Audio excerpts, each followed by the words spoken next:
Kandahar Province, Afghanistan. 0347 hours. The mortars came in pairs the way they always did when the Is everything Taliban all right had here? amateur spotters on the No, ridge. it's not. We need some Ghost help heard the with this. first whistle, and his hands were already moving before the explosion hit muscle memory from 18 months of this particular hell. The medical tent shuddered dust raining from canvas seams.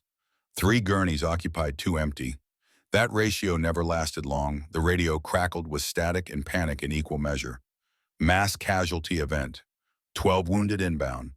3 critical. The numbers meant nothing until the bleeding started, until Ghost could see what shrapnel and pressure waves had done to bodies that woke up that morning thinking they'd make it home. PFC Martinez stumbled through the tent flap, first 19-year-old chest wound, sucking air with each breath. The sound was wrong, wet, and hollow. Behind him, LCPL Chen dragged himself forward on his elbows because both legs had arterial bleeds painting the dirt dark. Ghost's training overrode everything else. Fear, exhaustion, the small voice that whispered about percentages and impossible odds. He moved to Martinez first because the chest wound would kill faster. Chest seal from the kit fingers working the adhesive edges, while his other hand found the IV port. The kid's eyes were wide, searching Ghost's face for an answer to a question he couldn't form. "You're not dying on my watch." Ghost's voice cut through the whistling chaos. The words were a promise and a command. Martinez's breathing steadied just enough. Chen came next. 2 tourniquets high and tight above where the shrapnel had opened both femoral arteries. The math was brutal. Stop the bleed except the limbs might not survive. Let him bleed except nothing survives. Ghost chose life over legs every time. Chen's face had gone gray, shock settling in like fog. "Stay with me, Marine." Ghost's hands moved to clamp the artery, directly buying seconds that might become minutes. The kid's pulse was threadbare under Ghost's fingers. Sergeant Morrison arrived on a stretcher, unconscious, skull fracture visible where his helmet had failed its only job. Ghost stabilized the spine, secured the airway, started fluids. The checklist ran in his head like a liturgy. 3 Marines breathing when they shouldn't be. 3 families who'd get phone calls about recovery instead of flags. Captain Hayes appeared in the tent entrance, soot-streaked and older than his 40 years. "Cross, you saved 3 lives tonight." The captain's voice carried the weight of command and something else, something that sounded like wonder. Ghost kept working hands, checking vitals, eyes scanning for deterioration. "Just doing my job, sir."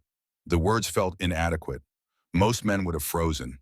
"You ran toward the fire." Hayes stepped closer and Ghost caught the scent of burned propellant and sand. "Someone had to, sir." The phrase hung in the dusty air. Someone had to. It wasn't heroism. It was arithmetic. People were dying and Ghost had training that could stop it. The equation was that simple, that absolute. Hayes nodded once the gesture, carrying more approval than words ever could, and moved back into the night where mortars still fell in paired sequences. 3 days later, Ghost found Private Hassan behind the latrines. The interpreter was 23 local hire, one of the good ones who actually believed the promises about democracy and women's rights. His face was a mask of fresh bruises, lips split, eye swelling shut. The Taliban infiltrator stood over him, fists still clenched. Hassan's wife huddled against the concrete wall, her burqa torn, a face visible where tradition said it shouldn't be. The bruises there were older, a timeline of violence written in fading purple and yellow.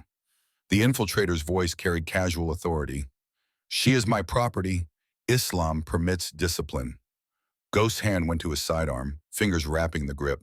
The rules of engagement played in his head like a recording. Domestic matters, local customs, not our fight. The words tasted like ash.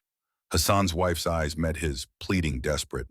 "Islam doesn't permit murder." Ghost's voice came out flat, stating fact rather than opinion.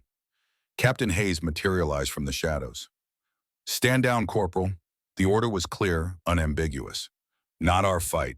Ghost's fingers loosened on the pistol grip, but his eyes stayed locked on the infiltrator, dragging Hassan's wife away by her wrist. "Sir, with respect." The protest died before completion. "That's an order, Cross." Hayes's face showed no satisfaction in giving it, but orders were orders. Ghost stood down. The infiltrator disappeared around the corner. Hassan's wife's muffled sobs faded into the desert night. Ghost remained frozen, watching empty space where a woman had stood 3 seconds ago. The heat radiating from concrete walls did nothing to warm the cold spreading through his chest. 3 days after that, they found her body in the dried riverbed north of the compound. Blunt force trauma, probable weapon fists, boot stones. The report landed on Hayes's desk with the weight of inevitability. Ghost read it over the captain's shoulder. The clinical language couldn't hide what had happened. Hassan appeared that afternoon, eyes hollow, moving like a man already dead inside. I asked for help. His voice barely disturbed the air between them. You did nothing. Ghost had no defense. The rules of engagement weren't an excuse. Following orders wasn't an excuse. He'd stood there with a loaded weapon and training and the ability to stop what was happening, and he'd done nothing because someone told him not to. Hassan's spit hit the dirt near Ghost's boot. The interpreter walked away, and Ghost let him go because what else was there to do? That night, Ghost sat in the darkness outside the wire where the desert stretched endless and indifferent. The stars overhead had watched a million years of violence and would watch a million more. They offered no wisdom, no absolution. Ghost pulled his service pistol, checked the chamber, holstered it again. The weight against his hip felt different now. A tool unused was worse than useless. It was complicit. The vow formed without words, settling into bone and sinew where it would remain. Next time someone asks for help, the answer is yes, no matter the orders, no matter what rules say, it isn't your fight. Hassan's wife deserved better than rules. The next woman would get it. 12 years later, Ghost woke to the same nightmare. Hassan's wife's face eyes pleading. The infiltrator's fists. Ghost's hand on a weapon he never drew. The dream always ended the same way. Hassan's voice accusatory and correct. You did nothing. Ghost's eyes opened to pre-dawn darkness in an apartment that felt more like a cell. His shirt was soaked through, heart hammering against ribs. The clock read 0600. Time to move. The routine was religious in its precision. PT by 0605. Push-ups until his shoulders burned. Sit-ups until his core cramped. 3-mile run through streets still empty of traffic. The physical pain was honest, quantifiable. It had rules. Push harder, get stronger. The equation worked. By 0700, he was showered, shaved, back in control. Black coffee, no breakfast. His appetite had died somewhere in Afghanistan and never returned. The Harley needed maintenance. He could lose himself in mechanics, in the simple righteousness of machines that did exactly what they were built for. His apartment held nothing personal except the footlocker from his Marine days. The metals inside stayed wrapped in cloth. He'd earned them the hard way, but wearing them felt like claiming credit for breathing. You didn't get awards for doing what should be done. The only decoration on his walls was the Hell's Angels patch, black and red, the skull with wings. It meant something different now than when he'd earned it 8 years ago. Back then it was about belonging. Now it was about purpose. The phone rang at 0745. Hammer's voice graveled from 63 years and too many cigarettes. Church tonight, 7 p.m., don't be late. The words were simple, but Ghost heard the weight behind them. Club business. Something important enough to call a full meeting. Roger that. Ghost's response came automatically, Marine parlance that would probably follow him to the grave. Hammer hung up without ceremony. Vietnam vets didn't waste words on goodbye. The ride to Frank's diner took 20 minutes through morning traffic. Ghost knew every pothole, every light sequence. Thursdays meant the corner booth would be available by 0900. Frank knew to have coffee ready black, no questions. The routine was armor against the chaos that lived in Ghost's head when things got too quiet. Keep moving, keep to the schedule, stay in control. Frank was 68, Korean War 52 to 53. The frozen chosen, if you believe the stories, and Ghost did. Frank had the eyes for it, the 1,000-yard stare that never quite went away. Morning, Ghost. Frank's greeting was a nod more than words. Ghost returned it. The booth called to him, back to the wall, clear view of both entrances. Old habits from kill zones translated perfectly to American diners. Usual Frank already had the pot in hand. Yeah. The coffee arrived 30 seconds later. Frank lingered, wiping the counter that didn't need wiping. You see the news about the fire on Maple Street? Ghost shook his head. Frank continued anyway. Derek Reed pulled 2 kids out. Volunteer firefighter. They're calling him a hero. The words landed wrong, something in Frank's tone suggesting the opposite opinion. Ghost filed the name away without knowing why it mattered. Heroes usually weren't. At 09:15, Emma walked through the door and Ghost's tactical assessment activated before conscious thought. New waitress maybe 2 weeks based on her unfamiliarity with the floor layout. 31 or 32, 5'6", 130, soaking wet. Bruise on her left cheek, 4 to 5 days old, based on the yellow-green color, stage visible under heavy foundation. Wrist bruises, both arms, finger-shaped, 2 to 3 days. She flinched when the door opened behind her, a full-body response that spoke of conditioning. Her hands trembled, pouring coffee for the construction workers at table 3. Ghost watched without appearing to. Reconnaissance was about seeing patterns. Emma checked the parking lot every 5 minutes, scanning for something specific. Her shoulders rode high and tight muscles locked in permanent tension. When she dropped a plate, the sound making her jump. Frank's response was telling. He waved off her stammered apology, helped her clean up without reprimand. Frank had seen this before. He knew what he was looking at. The morning stretched into routine until Frank appeared beside Ghost's booth. "You see it," Frank's voice was low, meant for Ghost alone. "Yeah." Ghost's single word confirmed everything. Her husband, Derek Reed, volunteer firefighter. The emphasis on the last 2 words carried bitter irony. "You call the cops." Frank's laugh was short and harsh. "She won't file a report. Says it's complicated. It's never complicated." Ghost's response was immediate. He hits her or he doesn't. Frank leaned against the booth, suddenly looking every year of his age. "Korea 52. I saw villages destroyed, women, children caught in the crossfire." His eyes went distant, seeing something 12,000 miles away in 7 decades past. "I couldn't save them then. Can't save her now." The resignation in his voice was complete, the sound of a man who'd made peace with his failures. Ghost said nothing because there was nothing to say.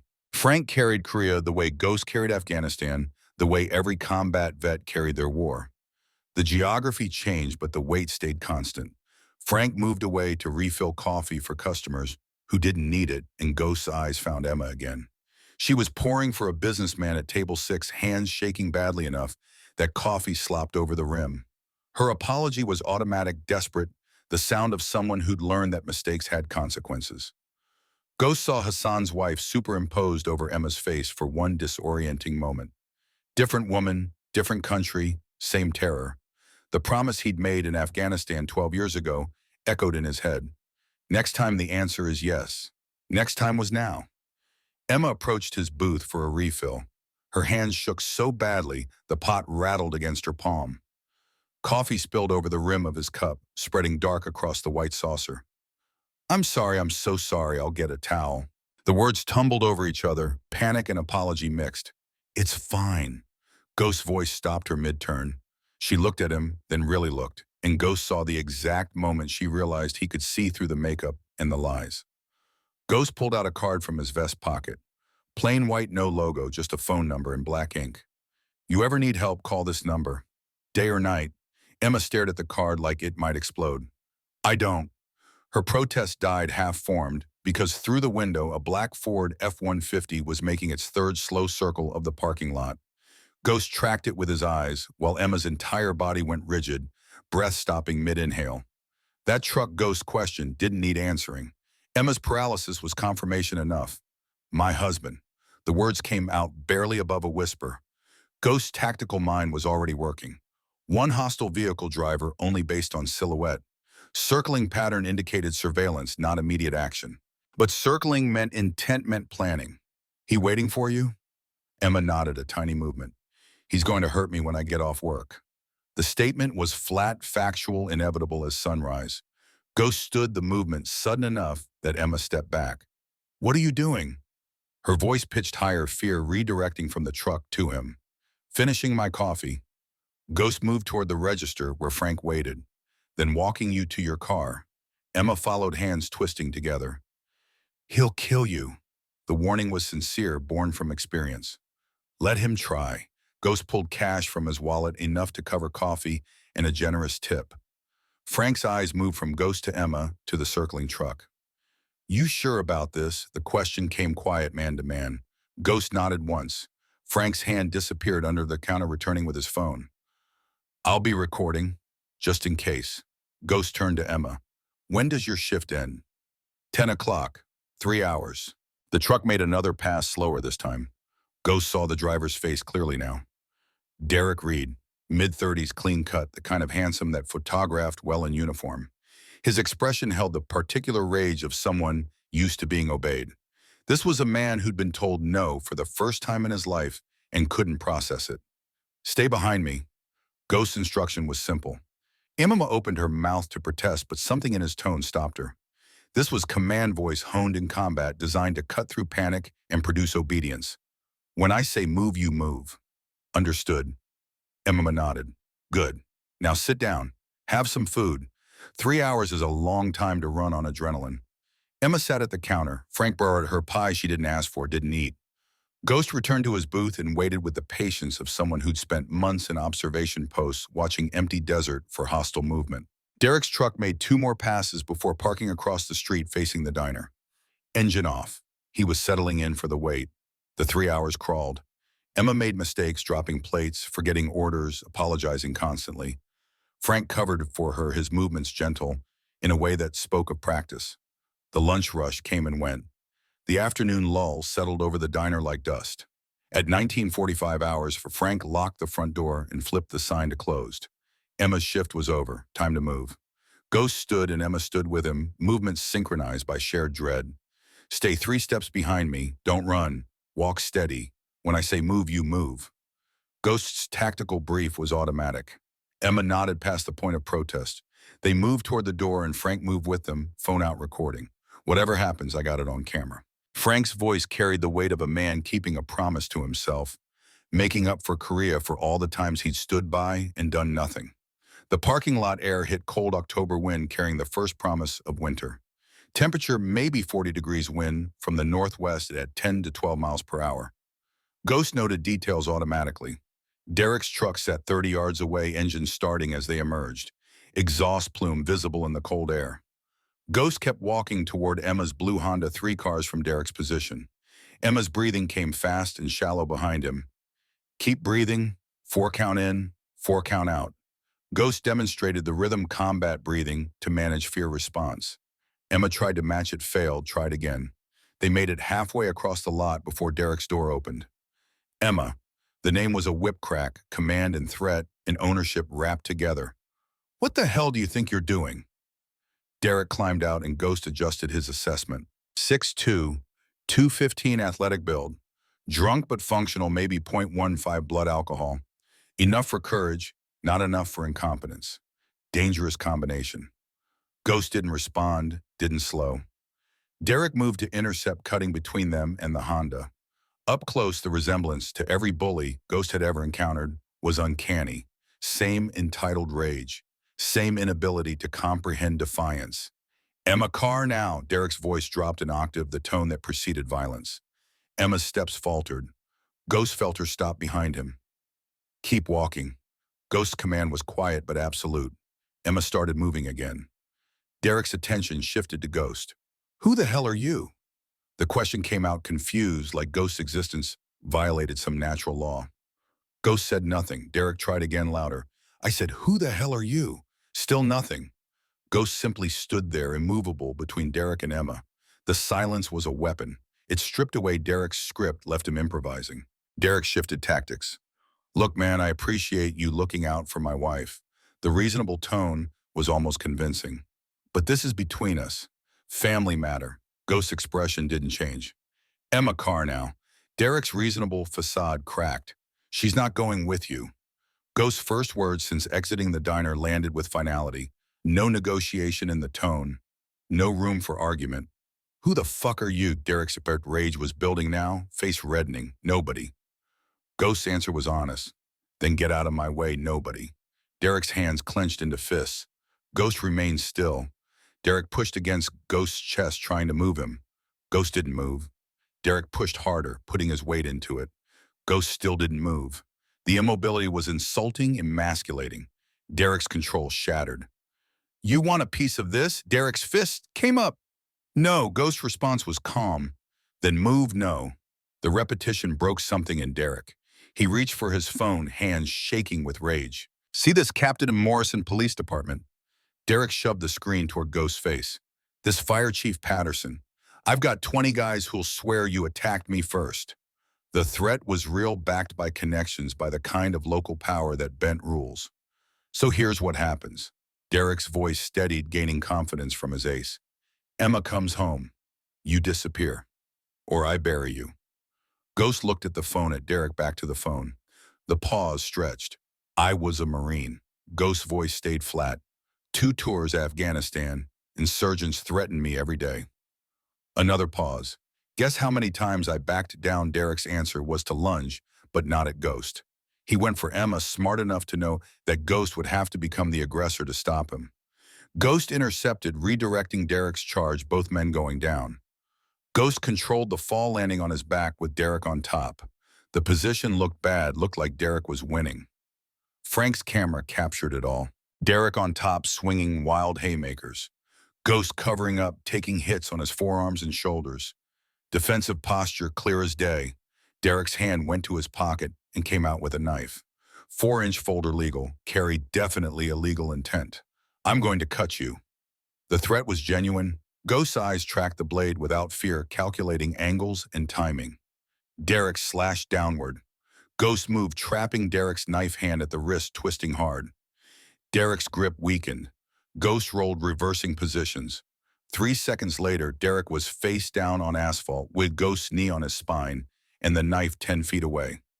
Listen carefully. Ghost's voice was completely calm. You're going to stay on this ground for 60 seconds. Emma's going to get in her car and drive away. You're not going to follow her. Derek struggled, face pressed against pavement. Ghost increased pressure, restricting breathing just enough. Acknowledge. Derek tried to swing with his free arm. Wrong answer. Ghost pressed harder. Derek's face went from red to purple. Okay. The word came out strangled. Okay, I understand. Ghost held position. 3 more seconds, establishing dominance, then released. Derek rolled to his side, gasping and coughing. Emma, car now. Ghost didn't take his eyes off Derek. Emma ran, hands fumbling with keys. The Honda's engine turned over on the second try. Ghost backed toward his Harley, maintaining visual contact with Derek, who was climbing to his feet. You're dead. Derek's voice cracked. I'll have you arrested for assault, Frank's voice called from the diner entrance. Murphy's got 3 cameras on this parking lot. All of them saw you pull the knife first. Self-defense is a beautiful thing. The statement killed Derek's threat before it could form. Ghost reached his Harley, the engine starting with a roar that drowned out Derek's continued shouting. Drive. Ghost's command to Emma was clear even through her closed window. I'll follow you. Emma's Honda pulled out, tires squealing slightly. Ghost followed at a safe distance, his headlight a steady presence in her rearview mirror. Derek stood in the parking lot, screaming at nothing, impotent, rage incarnate. Frank kept filming until Derek climbed into his truck and sat there, head on the steering wheel, a man watching his control slip away. Emma drove without direction, turning at random, no destination in mind. Ghost tracked her route, already knowing where this would end. She couldn't go home. Derek knew that address. She had no friends close enough to risk involving. Family was too far away if they'd even believe her. The isolation was part of the abuse pattern calculated over years. Cut off support, create dependency, maintain control. Ghost had seen it in Afghanistan and garrison, in every town he'd ever lived. The tactics never changed, only the faces. Emma's phone rang. Derek's name lit up her screen. She ignored it. It rang again and again. By the 5th call, Ghost sent a text to her number gotten from Frank before leaving the diner. Pull over. Rest stop. 2 miles ahead. Emma's brake lights flashed. She signaled, took the exit, parked in a space under a flickering sodium lamp. Ghost pulled alongside. Emma sat in her car, hands gripping the wheel, breathing fast and shallow.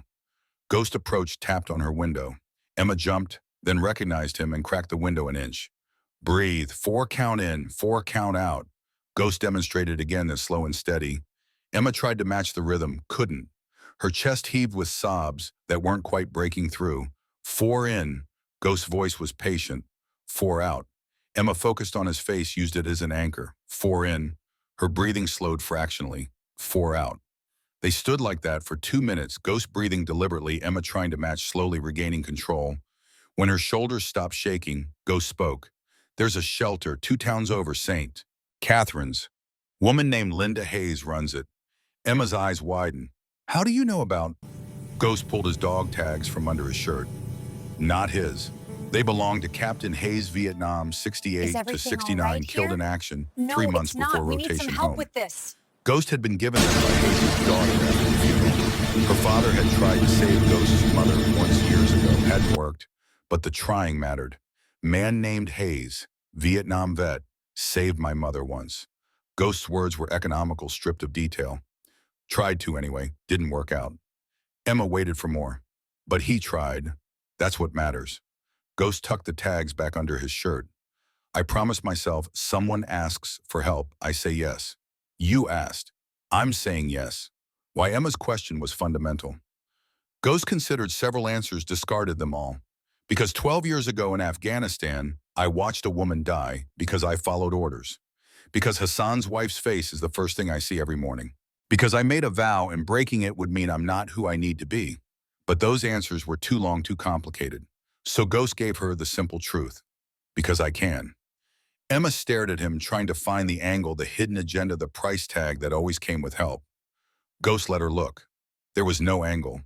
The price was already paid in a dusty riverbed 12,000 miles away. I'll follow you to the shelter. Make sure you get there safe. Ghost moved back toward his Harley. Emma sat in her car for another 30 seconds, making a decision that would change everything, then started her engine and pulled back onto the highway. The drive took 40 minutes through darkening countryside. St. Catherine's appeared as an old church converted to shelter lights, warm in the windows despite the late hour. Linda Hayes stood on the porch, gray hair pulled back, sweater inadequate for the cold, but she didn't seem to notice. Daniel. Her greeting used Ghost's given name. Linda. Ghost's response was equally simple. Emma climbed from her car, uncertain, afraid. Linda came down the steps. You must be Emma. Her voice carried the kind of calm that came from dealing with trauma daily. Come inside, honey.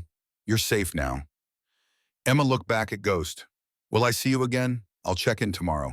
Make sure you're settled. Emma moved toward Linda, then turned back. Thank you. You saved my life. Ghost wanted to correct her. She'd saved her own life by asking for help, but the words stayed locked down. Just did what anyone should do. But nobody else did. Emma's voice broke. For 5 years, nobody helped. Ghost had no answer to that because it was true and terrible. They helped now. It was inadequate, but it was all he had.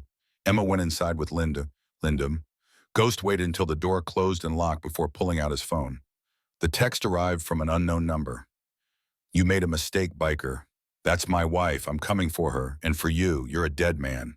Ghost showed the message to Linda, who had reappeared. Derek Reed. Linda's voice held no surprise. Yeah, he won't find her here. Linda's certainty was absolute. No address listed, no paper trail. I'll make sure of it. Ghost's promise was equally absolute. Linda studied his face. You know this won't end here. Men like Derek, they escalate. Yeah, I know. Then you're prepared for what comes next. Ghost thought about Afghanistan, about all the things he'd survived. Been prepared since Kandahar. Linda's hand touched his arm briefly, a gesture of solidarity. Get some rest. Tomorrow's going to be complicated. Ghost nodded and returned to his Harley. The clubhouse was 20 minutes away. Hammer had called church for 7 p.m. It was 00:30 hours now. The meeting would be breaking up, but Ghost needed to brief them on what had happened. The club had rules about getting involved in civilian matters. Ghost had just broken every one of them. The clubhouse sat at the edge of the industrial district, a cinder block building with reinforced doors and cameras on every corner. Ghost's headlights swept the lot, counting bikes. Full chapter, all 24 members, still present. The meeting hadn't broken up. They'd been waiting for him. Ghost killed the engine, dismounted, pushed through the doors into the main room where cigarette smoke hung like fog, and every eye turned to track his entrance. Hammer sat at the head of the long table, 63 years, and every one of them visible in the lines of his face. Heard you put hands on a civilian tonight. The statement wasn't accusatory, just fact. He put hands on a woman. I corrected the situation. Ghost's response was equally factual. His name Derek Reed, volunteer firefighter. Connected. Ghost provided intel like a mission brief. How connected, Steele's question, came from the right side of the table. Police fire department, probably city council. Blade leaned forward, elbows on scarred wood. He's already making calls. Says you assaulted him unprovoked. Says you tried to abduct his wife. The words hung in smoky air. Ghost said nothing because there was nothing to say. The accusations were predictable. Frank's got footage. Ghost's response was tactical. 3 cameras, cloud backup, shows Reed pulling a knife first. Self-defense is clean. Hammer stood the movement, commanding attention. Brothers, we got a situation. His voice carried command authority earned in Vietnam's Central Highlands. Ghost violated club policy, got involved in domestic dispute. Club rules say we don't get involved. Too much heat. The room murmured agreement. But Hammer moved around the table toward Ghost. I remember Vietnam, village called Tan Phu. Hammer's eyes went distant. Viet Cong beat a woman to death. American MPs watched. Said it wasn't our business. Cultural differences. His voice roughened. That woman's face, I see it every night for 56 years. The confession was raw, unexpected. Steele shifted uncomfortably. Blade stared at the table. Every vet in the room understood. The things you didn't do haunted worse than the things you did. We're not Boy Scouts, Hammer addressed the chapter. We're not heroes, but we're not cowards either. Ghost broke club rules, but he did it for the right reason. How many of us wish we'd broken rules when it mattered? The question was rhetorical, but several heads nodded. Blade's hand came up in support. Steele's followed. One by one, the chapter showed agreement. Derek Reed's making noise. Steele's voice carried warning. Says he'll come after the club. Let him try. Hammer's response was immediate. This could bring heat. Police DA media. Blade's concern was legitimate. Then we deal with heat. Hammer's finality ended debate. He turned to Ghost. Club's backing you, official. But Ghost, you know what this means. Derek won't stop. Men like him never stop. Hammer's experience spoke. This ends one of 2 ways. He's in jail or he's dead. The room absorbed this truth. Ghost's response came without hesitation. I know, and you're prepared for that. I've been prepared since Afghanistan. The statement was simple fact, not bravado. Hammer held his gaze, veteran to veteran measuring. Then we're with you. But Ghost, protect the woman. That's the mission now. Ghost nodded. The chapter meeting dissolved into smaller conversations, brothers offering support, sharing war stories about times they'd intervened or wished they had. Blade approached with a cup of black coffee. Derek Reed's father is Martin, town councilman, developer, connected higher than Derek. The information was valuable. How high? High enough to make your life difficult. Blade's warning was clear. Ghost accepted the coffee. Difficulties relative. Blade almost smiled. Yeah, I guess it is. Still watch your back. Martin Reed doesn't play fair. Neither do I. Ghost's response ended the conversation. Blade nodded and moved away. Ghost stood alone in the clubhouse, surrounded by brothers, but separate, the way he'd been separate since Afghanistan. Some distances couldn't be closed. The ride home took Ghost through empty streets. The city slept, but his mind wouldn't. Emma's face kept superimposing with Hassan's wife. Different women, same terror. The promise he'd made in Afghanistan was being kept, but the keeping brought new complications. Derek Reed wouldn't stop. His father would escalate. The club was backing Ghost, but that brought risk to them. The math was ugly. Ghost's apartment welcomed him with familiar emptiness. He stripped off his vest, the weight of it suddenly oppressive. The cuts on his forearms from Derek's wild swings needed cleaning. Ghost stood in the bathroom, running water over split knuckles, watching pink spiral down the drain. His reflection showed a man older than 47, weathered by sun and sand and things that didn't wash away. The phone buzzed. Unknown number. Ghost answered without speaking. Mr. Cross, this is Martin Reed, Derek's father. The voice was educated, controlled, dangerous in its calm. I think we should talk. Man to man, nothing to talk about. Ghost's response was flat. I disagree. You've inserted yourself into my family's business. Your son beats his wife. That's everybody's business. Martin's tone hardened. You're a veteran, served honorably. I respect that, but you're out of your depth here. Ghost remained silent. I have resources, connections, power. Martin's confidence was absolute. You have a motorcycle and a criminal record. 3 assault charges, all dropped. Self-defense. Ghost corrected. This time will be different. The threat was explicit. By tomorrow, you'll be in jail. Assault charges. Kidnapping, maybe attempted murder. Martin's voice held satisfaction. Emma will recant her statement. Say you forced her. And when you're gone, Emma comes home. She'll never go back to him. Ghost's certainty matched Martin's. We'll see. The line went dead. Ghost set the phone down and looked at his reflection again. The face looking back had made a promise in Afghanistan. That promise was going to cost more than he'd anticipated. But the cost didn't matter. Only the keeping mattered. Emma deserved someone to stand between her and Derek. Hassan's wife had deserved it too, but Ghost had failed her. Not this time. This time he'd see it through to whatever end came. Tomorrow would bring Martin's promised retaliation. Ghost would deal with it the way he'd dealt with everything since Kandahar.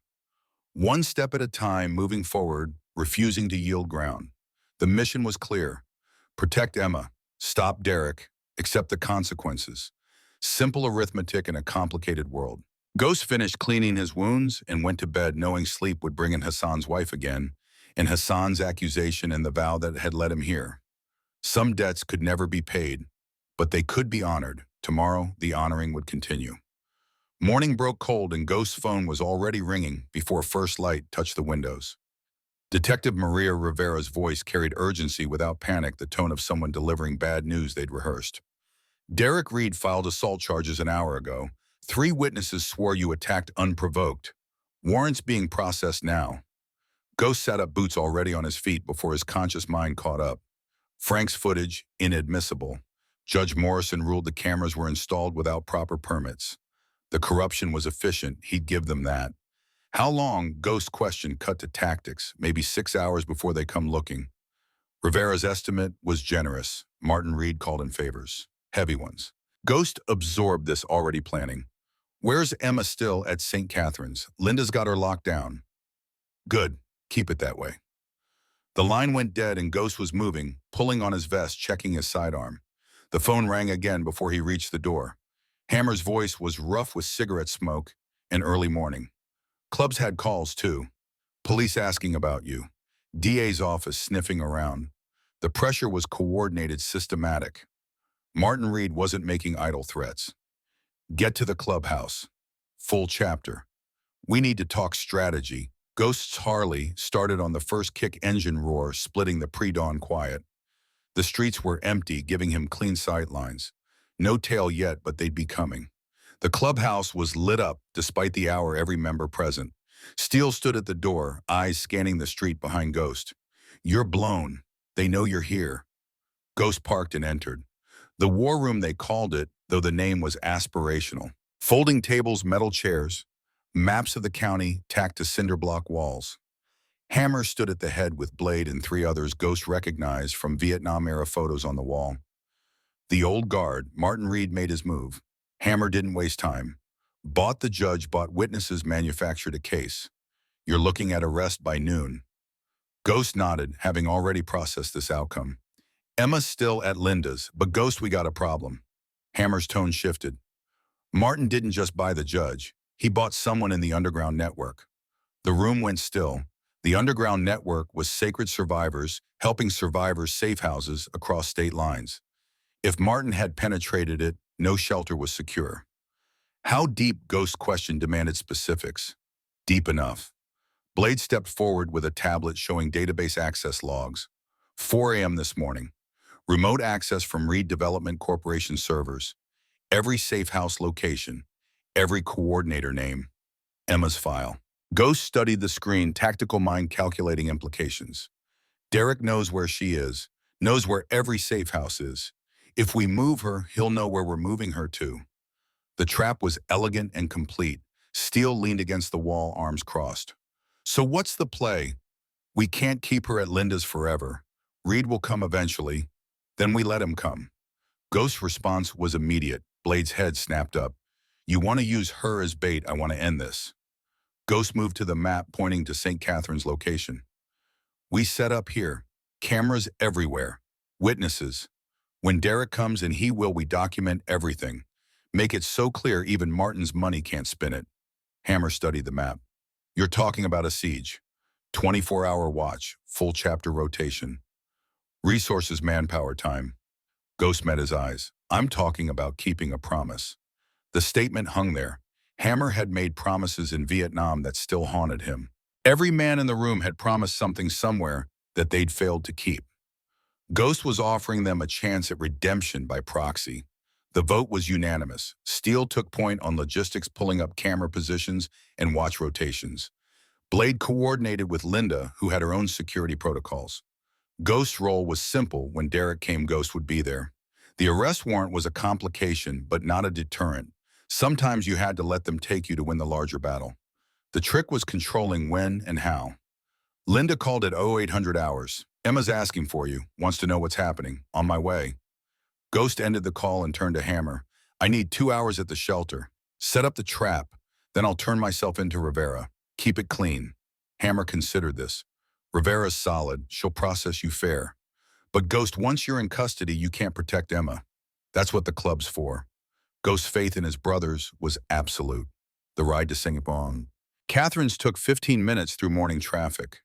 Ghost's senses were hyper alert, scanning for surveillance for the police cruiser that would end his freedom. The street stayed clear.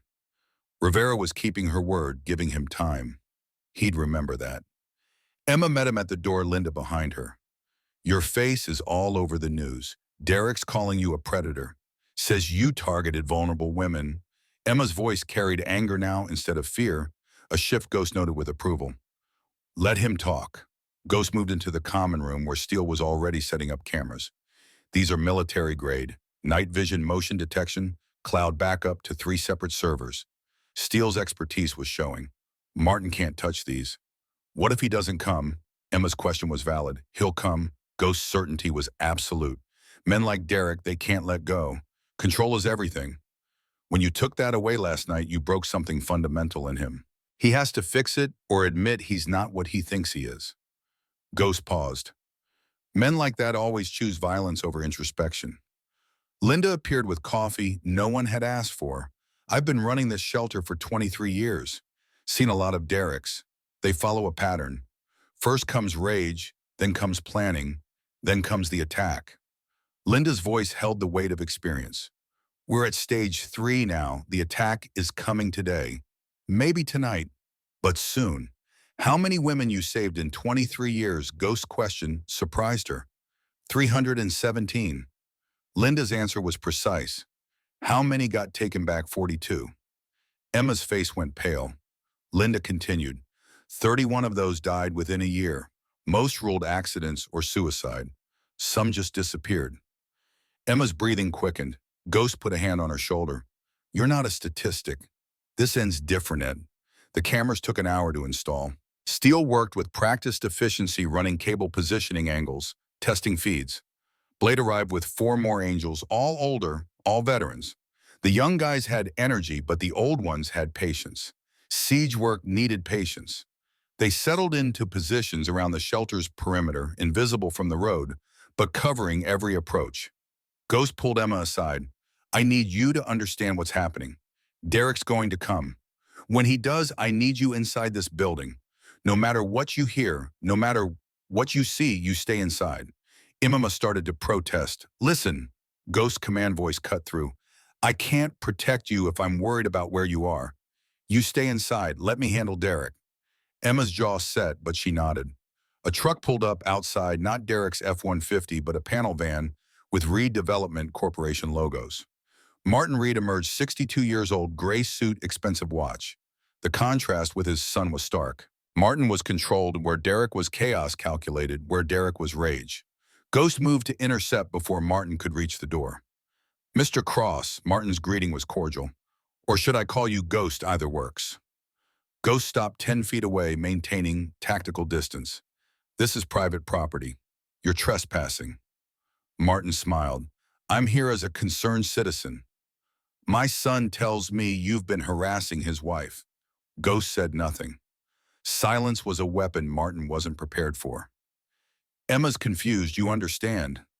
Martin continued, still playing reasonable. 5 years of happy marriage, and suddenly she's running away. That's not normal behavior. Someone must have influenced her. Ghost's expression didn't change. Happy marriages don't leave bruises. Martin's smile never wavered. Bruises, I don't see any bruises. Emma's quite clumsy, always has been. The lie was delivered with such sincerity that Ghost almost admired the skill. Martin had been practicing this manipulation for decades, probably learned it from his father, who'd killed his own wife and called it an accident. The Reed legacy ran deep and dark. Ghost pulled out his phone, showed Martin a photo Linda had taken of Emma's injuries. Detailed, timestamp, notarized. These bruises. Martin looked at the photo without flinching.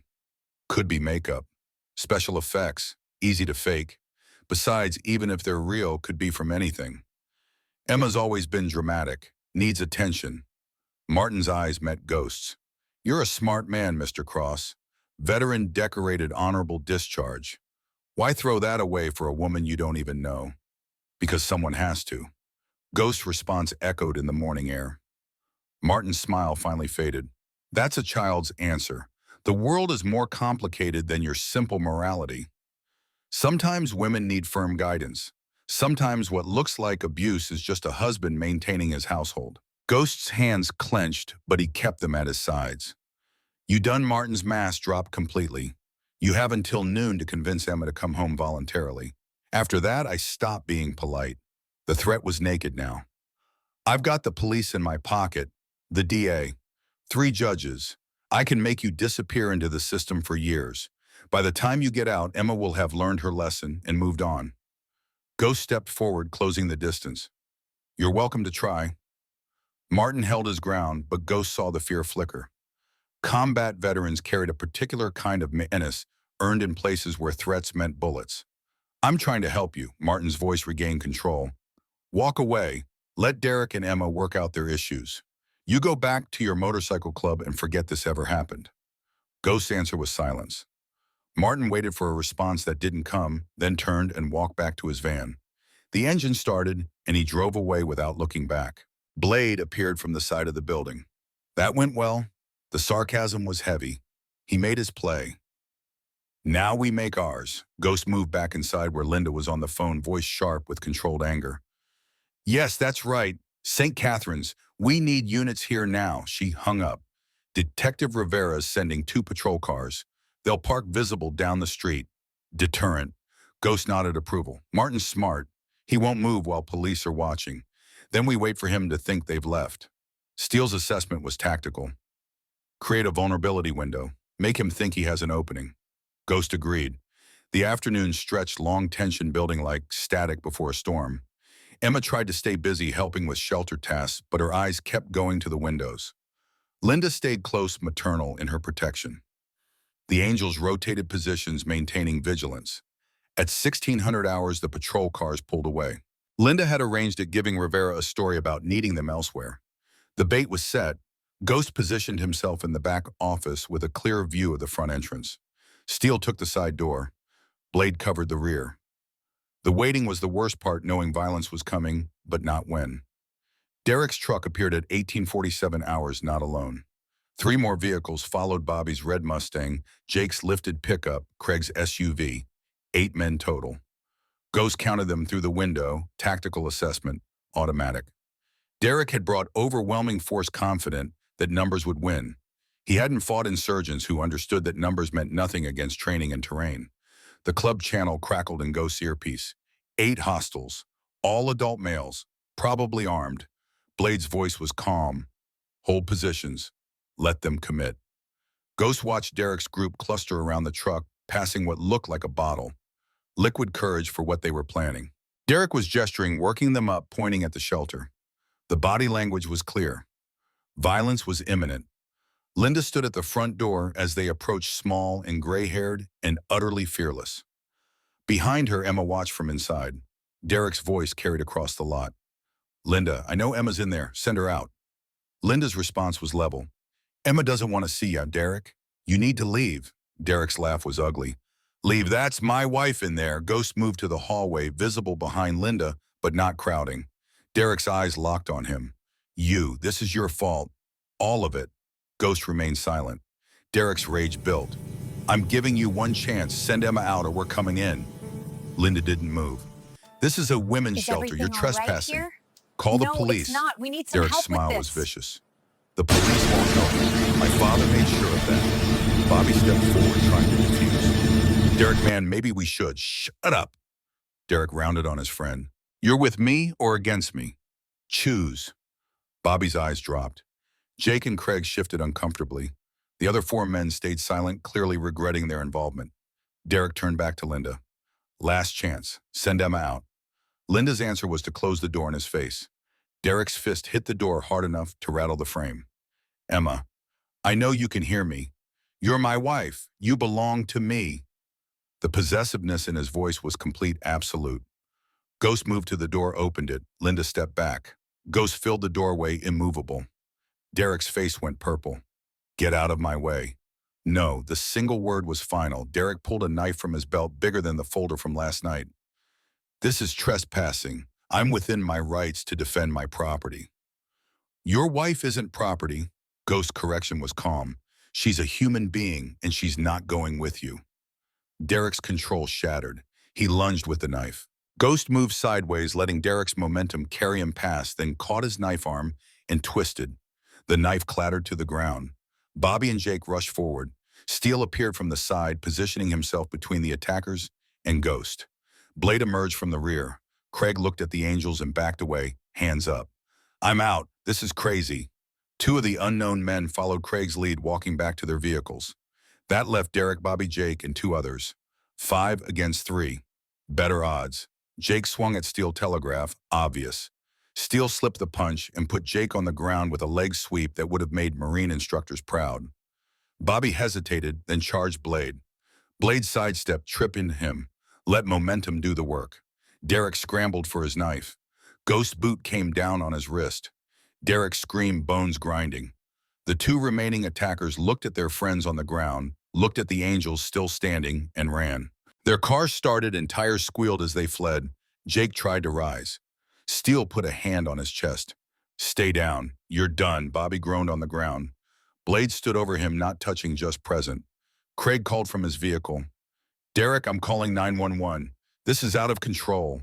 Derek writhed under Ghost's boot. You broke my wrist. You're going to jail for this. Frank appeared from across the street, phone recording everything. Got the whole thing. Self-defense. Clear as day. Linda stepped out with her phone. I called Detective Rivera. She's 2 minutes out. Derek's face went from rage to calculation. You're all going to regret this. My father will destroy you. Sirens approached, growing louder. Derek tried one more time. Emma, if you don't come out right now, I swear to God. The threat died as 2 patrol cars screamed into the lot. Detective Rivera emerged, gun drawn. Everyone on the ground, hands where I can see them. Ghost stepped back from Derek, hands raised, invisible. Steele and Blade did the same. Derek, Bobby, and Jake stayed prone. Rivera's eyes swept the scene, taking in the knife, the men on the ground, the angels standing calm and controlled. Someone want to tell me what happened? Linda stepped forward. These men tried to force entry into my shelter. They were armed. These gentlemen stopped them. Rivera looked at Frank. You get it on camera every second. Frank held up his phone. Rivera's tension eased fractionally. Derek Reed, you're under arrest. Assault, trespassing, violation of restraining order, assault with a deadly weapon. But I'm the victim. Derek's protest was shrill. He attacked me. Rivera ignored him, reading rights, while her partner cuffed Derek, Bobby, and Jake. The ambulance arrived and paramedics checked Derek's wrist. Fractured. He'd need a cast. Bobby had a bruised ego more than body. Jake's nose was bleeding from where his face hit the ground. The medics loaded them for transport. Rivera turned to Ghost. You're going to need to come in too. Give a statement. Ghost nodded. I know. Rivera's eyes held something like respect, but not under arrest. You defended Linda in the shelter. Self-defense is solid, especially with Frank's footage and Linda's testimony. Ghost absorbed this small victory. Derek will be arraigned tomorrow. Rivera continued. But Ghost, be careful. Martin Reed's going to escalate. Already has.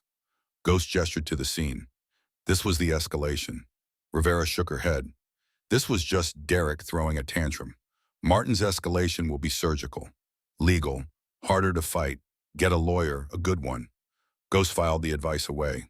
The patrol cars left with Derek and his friends. The angels regrouped in the shelter's common room. Emma emerged from where Linda had kept her hidden. Is it over?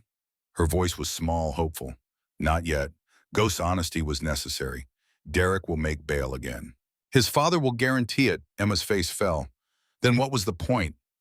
The point was documenting it, Ghost explained. Every time Derek comes at you, we get it on record. Build a pattern. Eventually, even Martin's money can't overcome evidence. How long Emma's question was fundamental. Could be weeks, could be months. Ghost didn't sugarcoat it. But Emma, you need to understand something. Derek's not going to stop. His father's not going to let him stop. The Reed legacy, their reputation, it's all tied up in maintaining control. You broke that control. They'll keep coming until they can't anymore. Emma sat down hard. So I just wait. Hide here and wait for Derek to attack again. No. Ghost crouched so he was eye level. You start building your own case. Documentation, testimony, medical records. Linda knows lawyers who specialize in this. You fight back with the system, make it work for you. Emma's eyes hardened. Okay, tell me what to do. The transformation was subtle but real.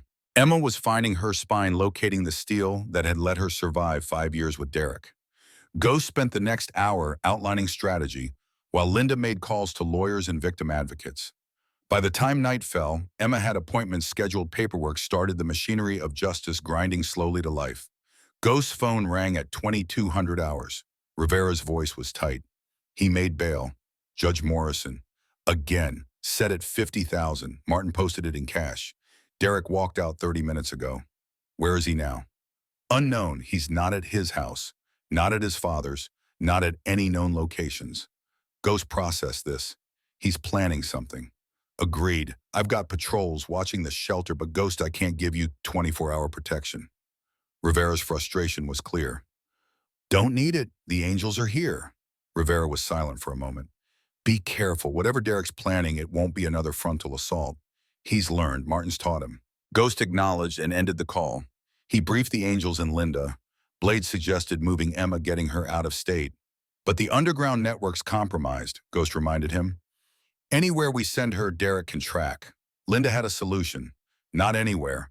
I've got one location that's not in the database. Old friend in Montana. Runs a safe house, never registered it officially. Montana. Ghost considered the distance. 14-hour drive. We could fly, Blade offered. Airports have cameras. Derek's father probably has police contacts watching. Too visible. Ghost shook his head. We drive. Linda picked up her phone. I'll call Maria Torres. Let her know Emma's coming. Linda spoke briefly, hung up. Done. Maria's expecting you. But Ghost, you should know Maria has 3 other women there right now. If Derek finds out, then we don't let him find out. Ghost's determination was absolute.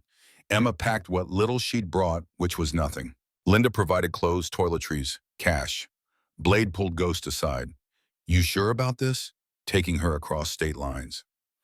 It's not kidnapping. She's going voluntarily. Ghost's legal reasoning was sound. Still, Martin's lawyers could argue. Let them argue. Ghost was done calculating risk. The drive started at midnight. Linda's truck with Ghost driving, Emma in passenger seat. Blade and Steele followed on their Harleys, escort and deterrent. The highway stretched empty under sodium lights. Emma stared out the window, silent for the first hour. Finally, she spoke. Why are you doing this? The question again asked different ways, seeking the answer that made sense of Ghost's commitment. Made a promise once. Afghanistan, didn't keep it. Ghost's response was abbreviated, economical. Someone died because I followed orders instead of doing what was right. Emma turned to face him. So I'm penance, your redemption? Her voice held an edge. Ghost considered lying, offering something more palatable.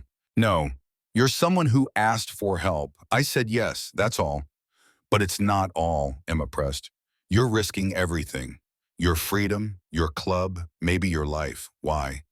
Because men like Derek only stop when someone makes them stop. Ghost's hands tightened on the wheel. Because every time I close my eyes, I see a woman who died because I stood by and did nothing. Because I'm tired of living with ghosts, he paused. And because someone has to. The phrase again, his mantra, his driving force. Emma was quiet for another hour, processing. They stopped for gas in Wyoming at 0400 hours. Emma got coffee, Ghost got nothing. His stomach had been a knot since the clubhouse meeting. Blade checked in by phone. No tail. We're clear. Good. Keep it that way. Ghost paid cash untraceable and they continued. Dawn broke over Montana mountains, beautiful and indifferent. Emma had fallen asleep head against the window. Ghost drove with the focus that had kept him alive in Afghanistan, hyper alert for threats. His phone buzzed. Text from unknown number. I know where you're going. I'm already there. The message was simple, devastating. Ghost showed it to Blade at the next stop. Derek had resources beyond what they'd anticipated. How Blade's question was valid. Martin Reed's money. He probably tracked Linda's call to Maria. Phone records. Easy enough if you own the right people. Ghost's respect for his opponent increased marginally. Derek was stupid, but his father wasn't. We walk into a trap, Blade stated the obvious. Then we spring it on our terms. Ghost pulled out his phone, called Maria Torres. Maria's voice was tense. Someone's been watching the house. Black SUV, been parked across the street for 2 hours. That's Derek or his people, Ghost confirmed. How many women you have there? 3 plus their kids. Maria's count made the stakes higher. Can you move them? Not in time.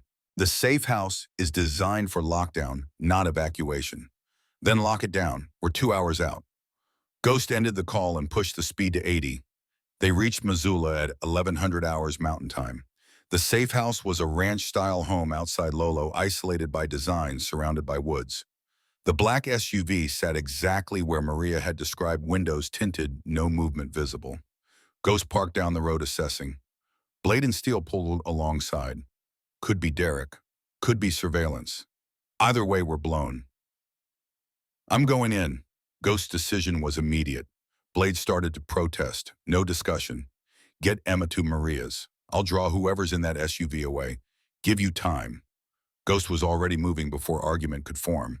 His Harley started with its characteristic roar, loud enough to announce his presence. He rode past Maria's house, past the SUV, watching his mirrors. The SUV's engine started. It pulled out following. Ghost led it away from the house down a county road, buying time. His phone showed a message from Blade. Emma's inside. We're secure. Good. Ghost accelerated the SUV, keeping pace. 2 miles from the house, Ghost stopped in the middle of the road and dismounted. The SUV stopped 50 yards back. Driver's door opened.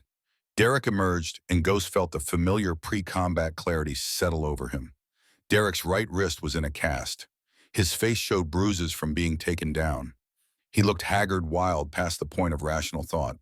His father had probably told him this was the last chance to succeed or be disowned.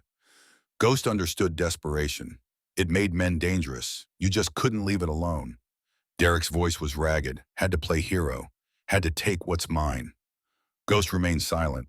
Derek pulled a gun from his waistband, 9mm, probably his father's. The threat matrix escalated. Ghost calculated distance, cover, reaction time. Derek saw the calculation. Don't even think about it. I will shoot you. Then shoot. Ghost's response was a gamble. Derek wanted to talk first, wanted Ghost to understand his grievance. Men like Derek always wanted witnesses to their righteousness. You think you're better than me, Derek's voice rose. You're nothing. A washed-up veteran playing biker. I'm a firefighter. I save lives. You take things that don't belong to you. Emma doesn't belong to anyone. Ghost finally spoke. She's not property. She's not yours. She's her own person. Derek's face twisted. You don't understand marriage, vows, commitment. Till death do us part, she promised. Ghost understood finally. Derek wasn't fighting to keep Emma. He was fighting to keep the story he'd built, where he was the good guy and everyone else was wrong. Your father beat your mother. Ghost's words were calculated, probably killed her, made it look like an accident. Derek's gun wavered. Don't you talk about my family. Your grandfather did the same thing. It's the Reed legacy. Violence disguised as discipline. Control disguised as love. Derek's hand steadied, finger tightening on the trigger. Shut up. You're not a hero, Derek. You're a coward who hits women because it's the only way you feel powerful. Ghost spoke the truth Derek couldn't face. You're not your father. You could choose different, but you won't. Because being like him is easier than admitting you're wrong. The psychological warfare was deliberate, pushing Derek toward a mistake. Derek fired. The shot went wide, panic compromising aim. Ghost moved, closing the 20 feet between them faster than Derek could process. Training versus emotion, skill versus rage. Ghost's hand locked Derek's wrist, redirecting the gun skyward. His other hand drove into Derek's solar plexus, folding him. The gun fell. Ghost kicked it away. Derek swung the cast, heavy fiberglass and plaster. It connected with Ghost's ribs, an old injury from Afghanistan flaring. Ghost absorbed the hit, drove his fist into Derek's kidney. Derek dropped to his knees.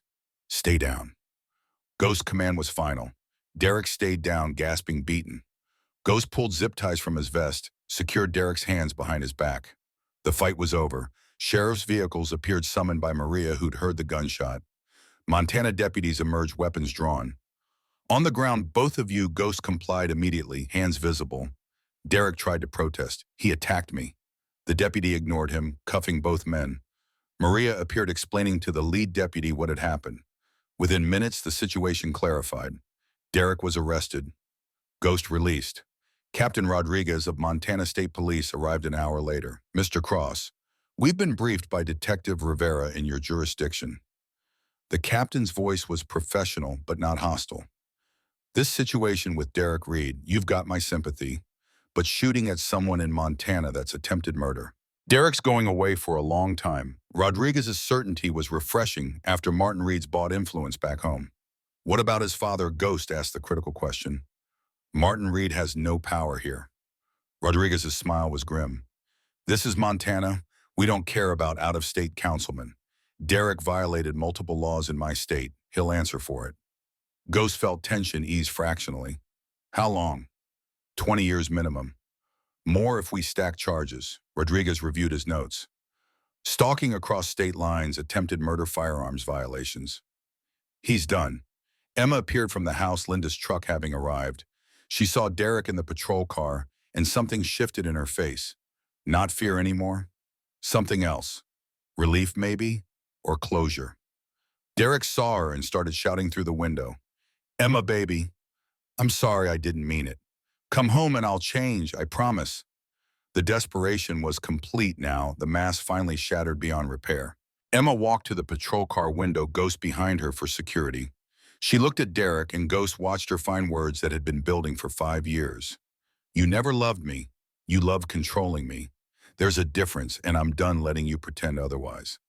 She turned and walked back to the house without looking back. Derek's shouts followed her, but they were just noise now. Impotent rage signifying nothing. Rodriguez approached Ghost. You did good work here. Not many men would go this far for someone they barely know. Ghost shrugged off the praise. Someone had to. The phrase again, inadequate, incomplete. Rodriguez extended his hand. Ghost shook it. You need anything while you're in Montana, call me. Rodriguez handed over a card. Ghost pocketed it. The patrol cars left with Derek. The black SUV was impounded as evidence. Emma stood on Maria's porch with Linda steel and blade. For the first time since Ghost had met her at Frank's Diner, she looked free. The fear that had lived in her shoulders, her eyes, her hands was gone, replaced with something harder, tempered by fire. That evening they sat on Maria's porch watching the sun set over Montana mountains. Emma spoke first. What happens now? You stay here until the trial. Ghost outlined the plan. Testify. Make sure Derek stays in prison. Build your life. Emma considered this. And you, back home. Face whatever Martin Reed has waiting. But Emma, you're safe now. That's what matters. Emma's hand found his. Thank you doesn't cover it. You saved my life. Multiple times. Ghost looked at the mountains, the fading light, the vast indifference of nature. Didn't do it for thanks. Did it because it needed doing. Emma squeezed his hand once and let go. Still, thank you. Ghost nodded, unable to articulate the feeling settling in his chest. Hassan's wife's face was still there when he closed his eyes. But now Emma's was there too, alive, free. Maybe that was enough. The drive back would take 14 hours. Ghost and the Angels left at first light, leaving Emma in Maria's capable hands. The highway stretched empty, and Ghost's mind drifted to what awaited. Martin Reed wouldn't stop. He'd lost his son to prison, but his pride remained wounded. Men like Martin always got even. Ghost was prepared for whatever came next. He'd kept his promise. Everything else was consequence. The clubhouse parking lot held more bikes than Ghost had ever seen assembled outside a funeral. 67 angels from 5 chapters, word having spread through the network about what happened in Montana. Hammer stood on the steps, Vietnam ribbons pinned to his vest in rare display. Behind him, the old guard formed a wall of gray beards and hard eyes. Ghost killed his engine, and the silence that followed felt ceremonial. You kept your word, Hammer's voice carried across the lot, brought her back alive. The assembled brothers erupted in fist pounds on leather, the angel's version of applause. Ghost dismounted, unsettled by the attention. Just did what needed doing. Steele appeared with a beer Ghost didn't want, but accepted anyway. Derek Reed's in Montana lockup, 20 years minimum. The celebration continued around them, but Ghost felt hollow. One woman saved didn't erase Hassan's wife, didn't balance the scales. Martin Reed's been busy while you were gone. Blade's interruption cut through the noise. What kind of busy? The kind with lawyers and newspapers and city council meetings. Blade pulled out his phone, showed Ghost the headlines. Local biker gang accused of vigilante justice. Hell's Angels under investigation for kidnapping. Volunteer firefighters' family demands justice. The spin was masterful, truth twisted until Ghost became the villain. When did these run? This morning, every paper, every news site. Martin's coordinated this. Blade scrolled through articles. He's got witnesses claiming you threatened Derek, forced Emma into your truck, transported her across state lines against her will. Ghost read the quotes, recognized some names. Bobby and Jake, Derek's friends from the parking lot fight. Their testimony was fiction, but convincing fiction. How much did Martin pay them? Probably nothing. Probably just reminded them about their own legal troubles. Made them choose sides. The DA's office called. Hammer gestured Ghost inside where fewer ears could hear. They want you to come in for questioning. Voluntary, but they made it clear refusing would look bad. When tomorrow morning, 9 a.m. Ghost calculated time frames. Martin was moving fast, pressing his advantage, while Ghost was still road-weary from Montana. Smart tactics. I'll be there. You'll need a lawyer. Hammer's concern was paternal. Already called one. Sarah Mitchell. She's handled biker cases before, knows the game.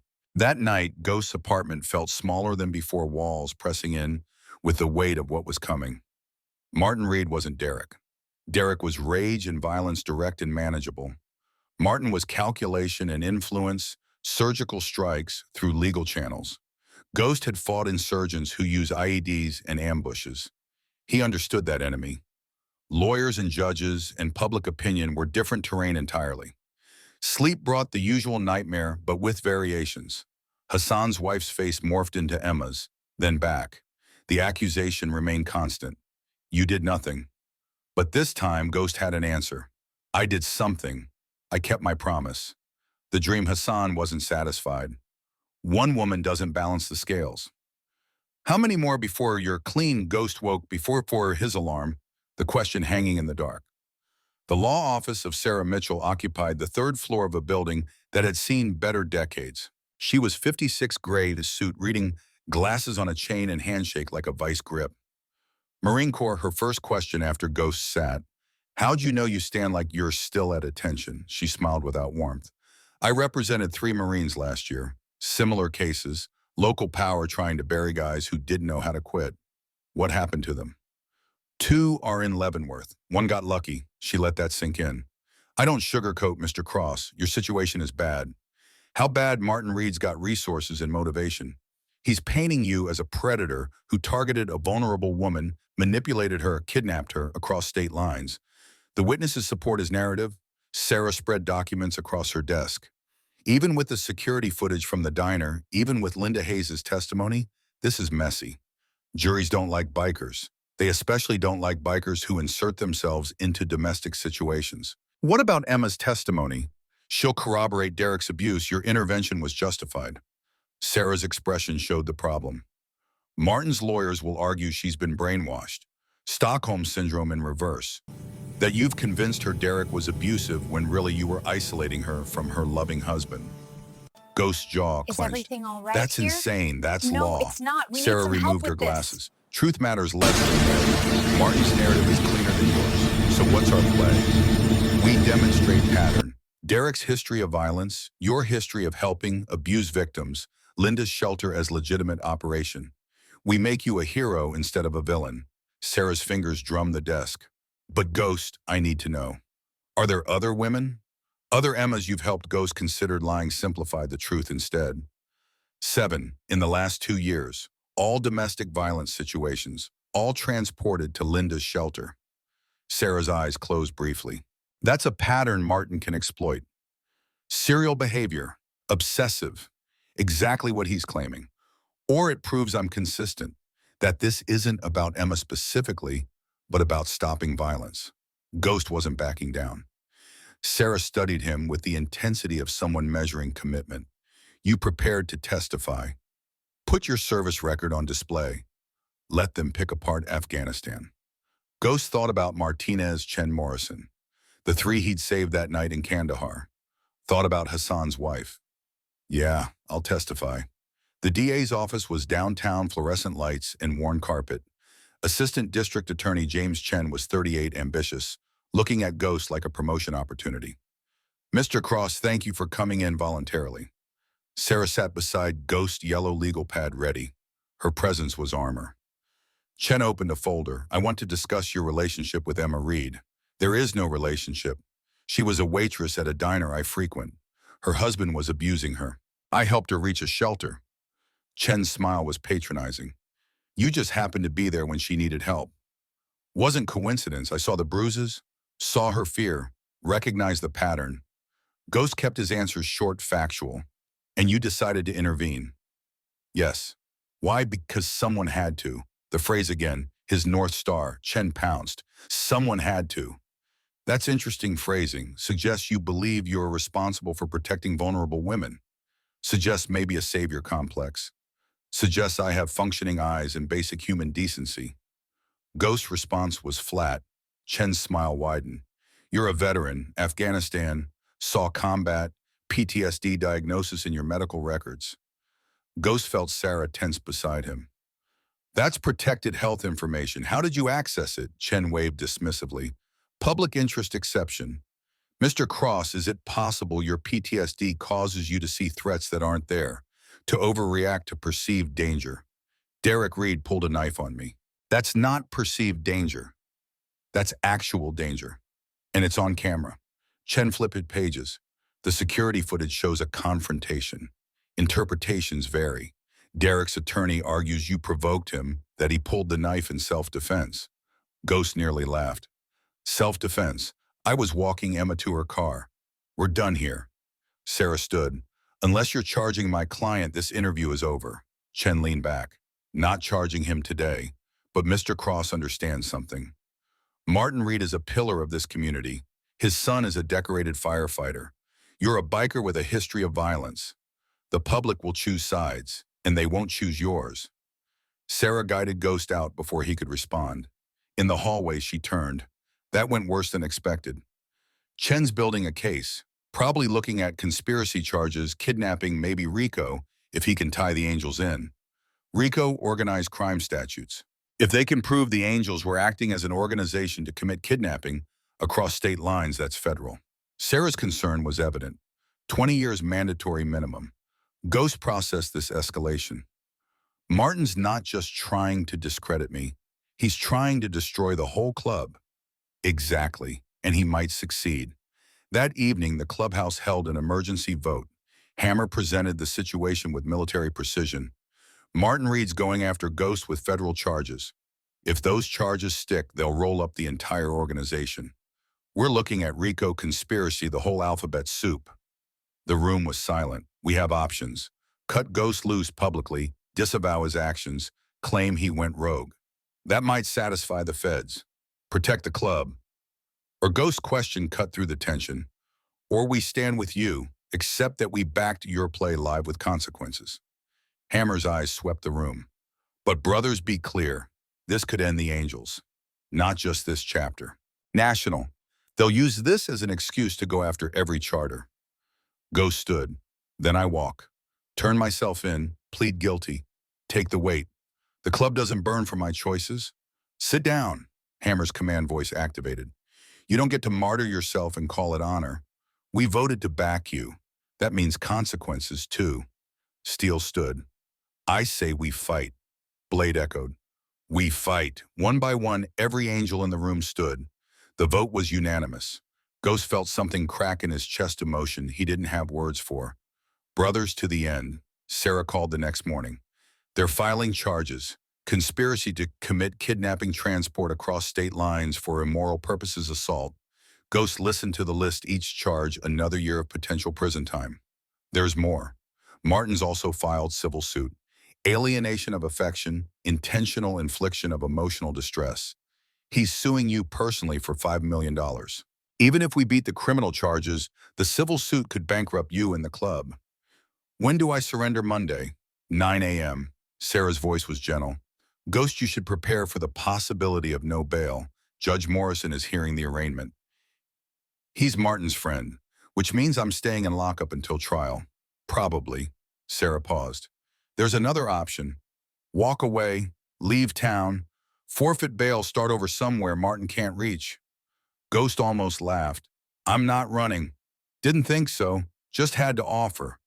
The weekend stretched eternal. Ghost worked on his Harley, hands busy while his mind calculated probabilities. Prison meant Emma was vulnerable. Martin could go after her in Montana, claim she was fleeing legal process. Linda's shelter would lose its primary protector. The 7 other women Ghost had helped would have no one to call. The math was ugly, whichever way he calculated it. Sunday afternoon brought unexpected visitors. Hammer, Blade, and Steele arrived with 3 men Ghost didn't recognize. These are reporters. Hammer's introduction was simple. Independent journalists. They want your story, the real story. Ghost's instinct was refusal, but Hammer continued. Martin's controlling the narrative. Only way to fight that is with truth. Give them your side. Let people decide. The interview lasted 3 hours. Ghost described Afghanistan, Hassan's wife, the promise he'd made. Talked about Emma, the diner, Derek's violence. Showed the security footage Frank had preserved. Explained in Linda's shelter, the underground network, the pattern of helping abuse victims. The reporters took notes, recorded everything. When will this run? Tomorrow. Ghost nodded. The day of his arraignment. Strategic timing. Monday morning arrived with cold rain. Ghost dressed in his only suit, the one he'd worn to his mother's funeral and hadn't touched since. Sarah met him at the courthouse steps where protesters had already gathered. 2 groups separated by police barriers. On one side, Martin's supporters held signs. Justice for Derek Reed. Hell's Angels are criminals. Bikers go home. On the other side, a smaller group held different signs. Thank you, Ghost. Angels save lives. Emma's freedom matters. Linda stood with the second group, Emma beside her. Emma's presence was risk, making her visible when she should stay hidden. But she'd insisted on coming, Linda had explained by phone. Wants to show support. Ghost caught Emma's eyes across the barriers, and she nodded once, a gesture of solidarity that steadied him more than it should. The courtroom was packed. Judge Morrison presided exactly as predicted. Sarah had filed motions for change of venue, change of judge, both denied. The arraignment was ritual. Ghost pleading not guilty to each charge. Sarah argued for bail, presenting Ghost's military service community, ties, cooperation with authorities. The prosecutor countered with flight risk, danger to community, seriousness of charges. Morrison's decision came swift. Bail denied, remand to federal custody pending trial. The marshals moved to take Ghost into custody. Sarah's hand on his arm was brief reassurance. I'll appeal. Get you out as soon as possible. Ghost nodded, hands behind his back for the cuffs. As they led him through the courtroom, he passed the gallery where Hammer and the Angels sat. Each brother stood as he passed, salute and solidarity combined. Emma watched from her seat, tears streaming, but posture straight. She'd found her spine. That mattered more than his freedom. Federal detention was cleaner than county lockup, but isolation was identical. Ghost's cell was 8 by 10 concrete and steel and fluorescent light that never quite turned off. His cellmate was awaiting trial on drug charges, kept to himself. Ghost preferred the silence. Time moved different in lockup. Hours stretched like taffy while days vanished. He tracked time by meals in the small window that showed sky. Sarah visited on Wednesday. The articles ran. Ghost's interview, Emma's testimony, Linda's shelter work. Public opinion is shifting. Social media's picked it up. #FreeGhost is trending. Ghost had no idea what trending meant. It means people are paying attention, seeing past Martin's narrative. The prosecutors getting pressure to drop charges. How much pressure enough that they're offering a deal? What kind of deal? Plead guilty to misdemeanor assault. Time served. Probation. Drop the federal charges. Drop the civil suit. Sarah watched his face. You'd be out today? Ghost considered this. And Emma stays in Montana, no harassment. Derek's already serving his 20 years. That part's done. So Martin gets to pretend he won, and I get freedom, essentially. Sarah leaned forward.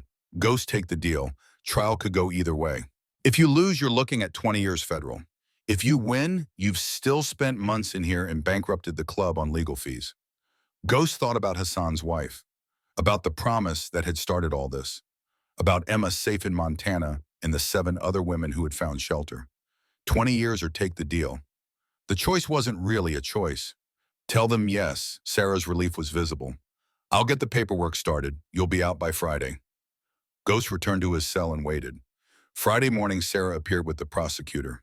The plea agreement was 5 pages of legal language that boiled down to Ghost admitting he'd assaulted Derek Reed, accepting probation, agreeing to stay away from the Reed family. Ghost signed in where Sarah indicated. The judge reviewed the paperwork with board efficiency. Accepted. Time served. 3 years probation. Next case. Ghost walked out of federal detention into afternoon sun that felt like benediction. The angels waited in the parking lot, every bike from the arraignment plus more. Hammer approached with something in his hands. Patches. Ghost looked closer. Not Hell's Angels patches. New patches. Black background, white wings, red cross in the center. The design was simple, powerful. What is this Angels Domestic Violence Prevention Network? Official. Now, incorporated nonprofit status, the whole thing. Hammer's grin was rare and genuine. Voted to make it real while you were inside. You're going to run it. Ghost looked at the patches at his brothers, at the impossibility of what they were offering. I'm a felon now. Convicted assault. Exactly why you're perfect. You understand violence. Understand victims. Understand the system that fails them. Hammer pressed the patches into Ghost's hands. Besides, someone has to do it. The phrase thrown back at him with affection. Ghost felt the emotion he'd been holding in lockup finally break through, but he locked it down.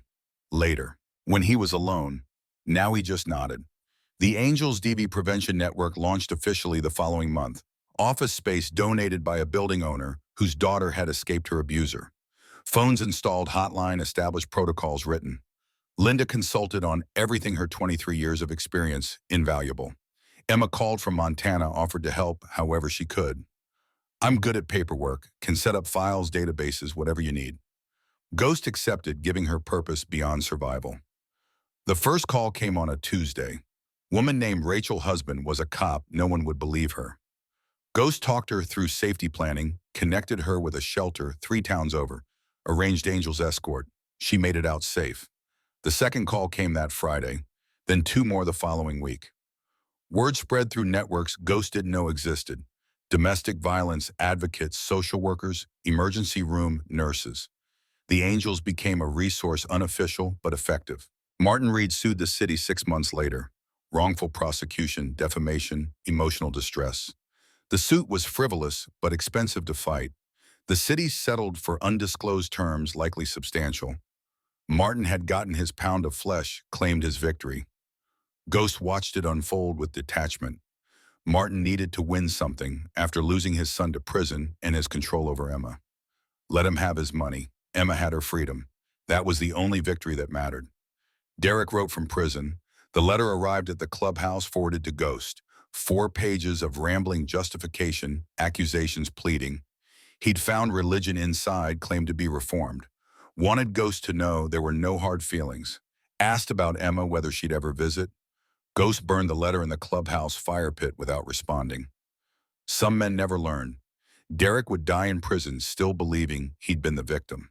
Emma stayed in Montana, building a new life with methodical precision. Got her GED, then enrolled in community college. Studied social work, wanting to help others the way she'd been helped. Maria Torres became her mentor, teaching her the shelter work protocols. 2 years after Montana, Emma was running intake for new arrivals, her empathy and understanding making her invaluable. She called Ghost monthly with updates, their connection remaining but transforming. Not romantic, something harder to define. Survivor and protector, each having saved the other in different ways. The Angels network grew beyond Ghost's initial vision. By the third year, 17 chapters across 12 states. Each chapter handled dozens of cases annually. The numbers were staggering. 437 women helped to safety, 62 children removed from violent homes, 83 restraining orders filed and enforced, 29 arrests of abusers, several now serving sentences. The statistics were victory and indictment combined.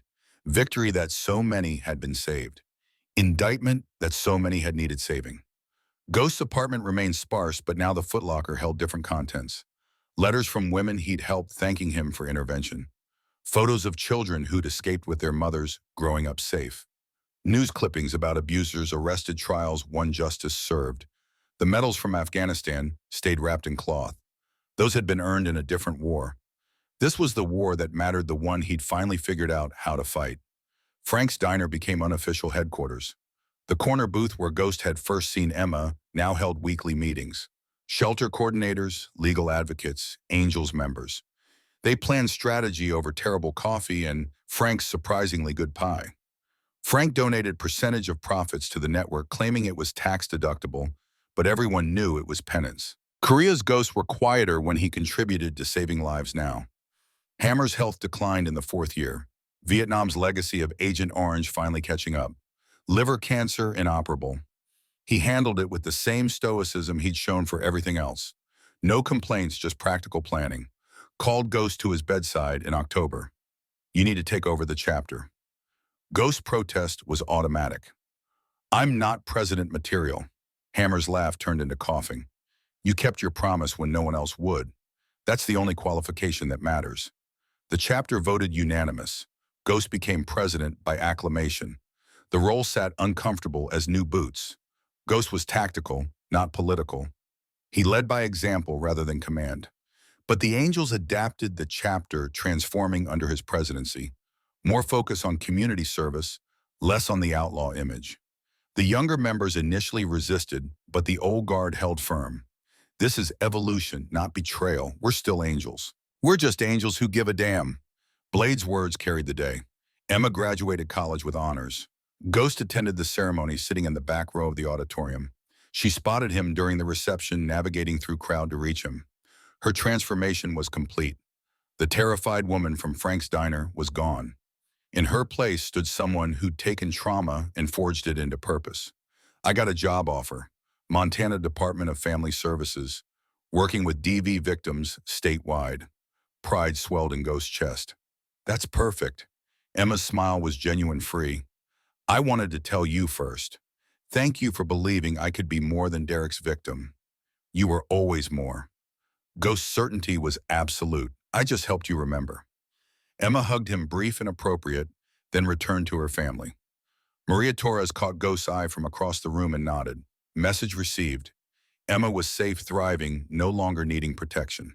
The mission was accomplished, and was. Ghost's nightmares changed.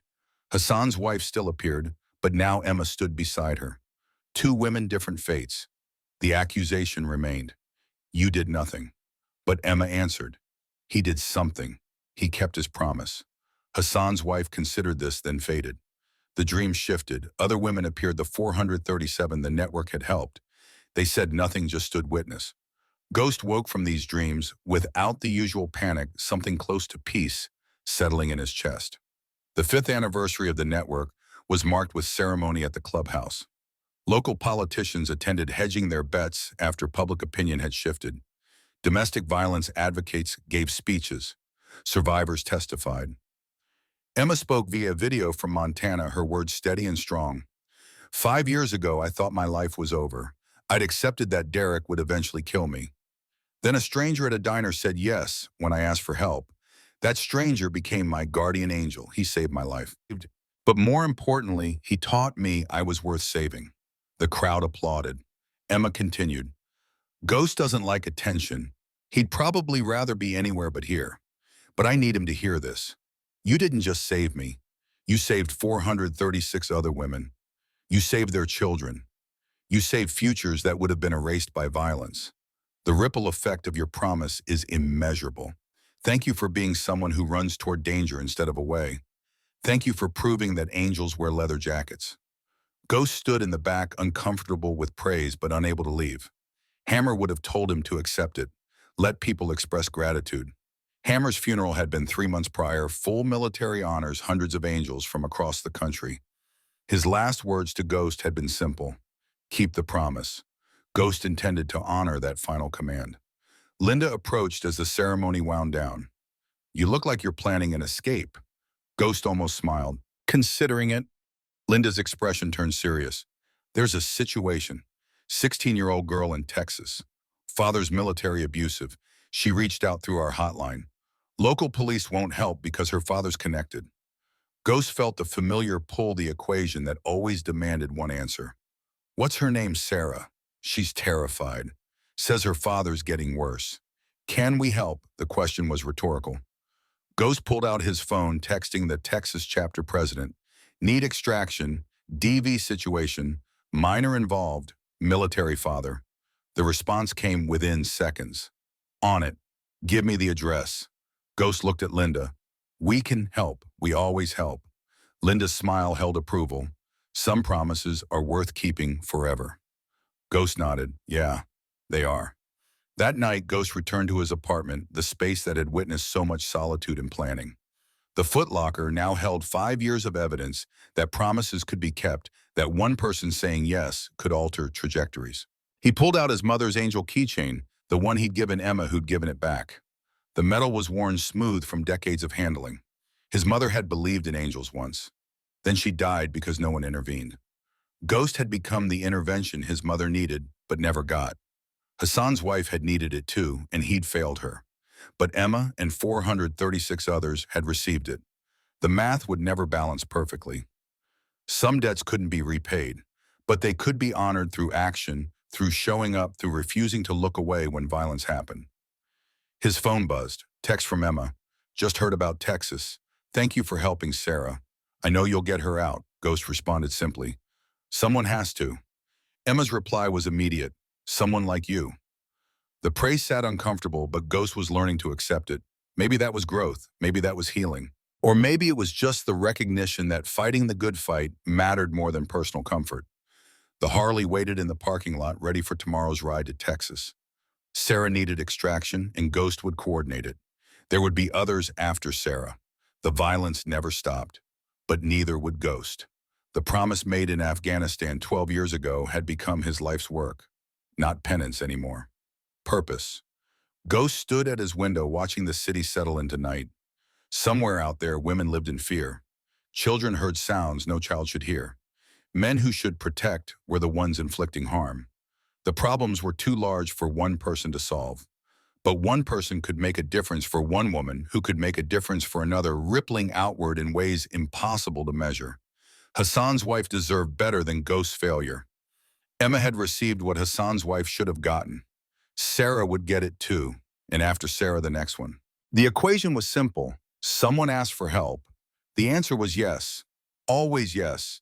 Because someone had to run toward the danger stand between predator and prey, refused to look away when everyone else did. Ghost was that someone, not because he was special or heroic, because he'd made a promise and discovered that keeping it gave his life meaning his medals never had. The war in Afghanistan was over for him. This war, the one fought in parking lots and shelters and courtrooms, would continue until he couldn't fight anymore. But for now, he was standing. For now, he could help. That was enough. It had to be enough. Tomorrow, Sarah. Next week, someone else. Next month, next year, the names would change, but the mission remained constant. Protect the vulnerable. Stop the violence. Keep the promise. Ghost turned from the window feeling something close to peace. Not the peace of finished business. The peace of purpose fulfilled daily, of promises kept one person at a time. Hassan's wife's face appeared in his mind one last time, not accusing now. Just watching, bearing witness, understanding that some debts get paid forward generation to generation until the cycle breaks. Ghost slept that night without nightmares. The war was far from over. But this battle was won. Emma was free. Sarah would be too. The promise endured. That was enough.